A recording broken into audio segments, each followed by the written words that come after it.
At 7 o'clock, we got Old Dominion, who's 1-1, traveling to Virginia Tech, who's 0-2. The Hokies are favored by 7 points on the ACC network. Colton Joseph has gone 30-46 for the Monarchs, thrown for 353 yards, 3 touchdowns, 3 interceptions. Also leads his team on the ground with 22 carries for 228 yards and 3 touchdowns. Ja'Cory Thomas had 8 catches for 110 yards and a touchdown. Kyron Drones for the Hokies has gone 32-64, thrown for 355 yards, 1 touchdown, 2 interceptions. Marcellus Hawkins on the ground has had 23 carries for 87 yards, and Donovan Green's had 4 catches for 116 yards.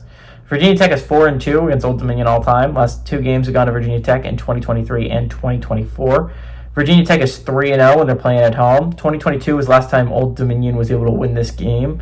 Ronnie is actually 1-2 all time against Virginia Tech, and Pry is 2-1. This is a big game for both teams. You're looking at it. Old Dominion started the season with a rough loss against Indiana, but honestly, a 13-point loss to Indiana at this point doesn't look like the worst loss in the world if you're Old Dominion. And if you can find a way to go on the road and you beat a Power 4 football team in Virginia Tech, is it the strongest Power 4 football team of all time? No. But it's also not an embarrassing loss if you're Old Dominion. It looks like we're down to 13 group of 6 teams left that are undefeated. That number will be probably down substantially next week. You're probably talking about probably like 5 or 6 left.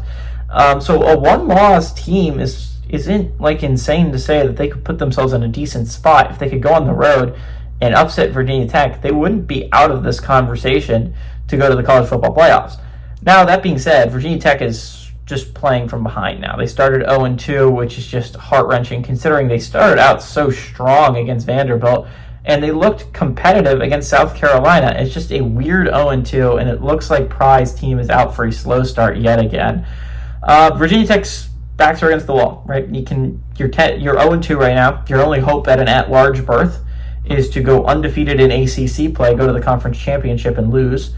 Obviously, you would ideally win if you're Virginia Tech because that would lock up a spot. But right now they don't have a lot of wiggle room when it comes to talking about your at-large chances if you're Virginia Tech.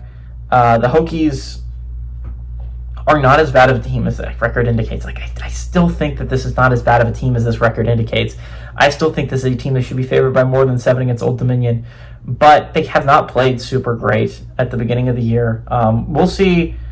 The year honestly doesn't start out impossible for Virginia Tech when you're talking about ACC play, right? I mean, yes, Georgia Tech is thrown in there early, NC State is thrown in there early, but it's not insane for Virginia Tech to think they could possibly win those games, right?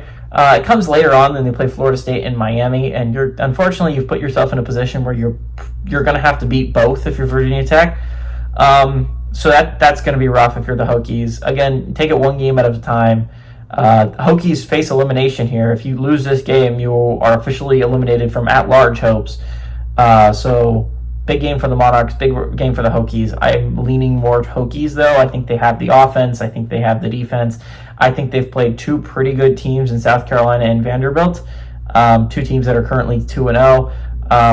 And I honestly think that Virginia Tech is not as bad as this 0-2 record indicates. I think Old Dominion's a little bit of a scary Group of 5 team. I don't think this is a bad Group of 5 team by any stretch of the imagination. But I do think this is a Hokies team that is significantly better. Give me the Hokies to win, and I like Hokies to cover that 7-point spread at home.